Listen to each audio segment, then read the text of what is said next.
இது ஒரு requested video. நிறைய பேர் கேட்குறது, இந்த முடிச்சு எப்படி போடுறீங்க, எனக்கு அது கொஞ்சம் டீட்டெயிலாக சொல்லித்தாங்க அப்படின்னு. ஆக்சுவலி இந்த முடிச்சு ரொம்ப ஈஸி. நான் உங்களுக்கு எப்படி போடுறதுன்னு சொல்லி காமிக்கிறேன். ப்ரேஸ்லெட்டோட 2 நாட்டு பக்கத்தில் இந்த மாதிரி ஒரு முடிச்சு போட்டுக்கோங்க. இந்த பக்கம், அதுக்கப்புறமா ரைட் சைட் லெஃப்ட் சைட் 2 பக்கம் போட்டதுக்கப்புறமா இந்த மாதிரி 2 கேப் இருக்கும். இந்த 2 கேப் இருக்கு இல்லையா, இதில் வந்து இந்த மேலே தனியாக இருக்கு இல்லையா கிறிஸ்டல் பீடு, இந்த பக்கம் இந்த பக்கம், இந்த 2 கிறிஸ்டல் பீடு வந்து ஆப்போசிட் முடிச்சுக்குள்ளாடி போகணும். இந்த ரைட் சைடு இருக்கிறத லெஃப்ட் சைடு முடிச்சு,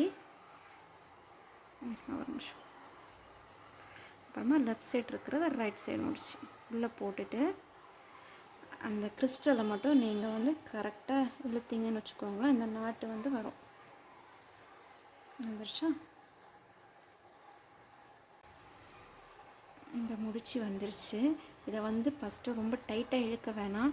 ஏன்னா இந்த 2 சைடில் உங்களுக்கு கேப் இருக்கு இல்லையா, இந்த கேப்பை வந்து கரெக்டாக சீல் பண்ணணும். சீல் பண்ணால் தான் ப்ரேஸ்லெட் வந்து நீட்டாக இந்த மாதிரி ஆகும். அது எப்படின்னா, இந்த முடிச்சியை வந்து கொஞ்சம் லைட்டாக லூஸ் பண்ணிவிட்டு இந்த எண்டு வரைக்கும் கொண்டு போய் டைட் பண்ணுங்கள். அதுக்கப்புறம் ஆப்போசிட்டில் இருக்கிற முடிச்சு அப்படி தான் லைட்டாக லூஸ் பண்ணிவிட்டு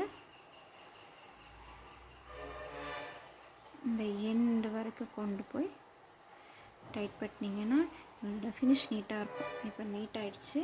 இழுக்கும்போது இங்கே வந்து கேப் இருக்காது. அவ்வளோதான். இது ரொம்ப ஈஸி.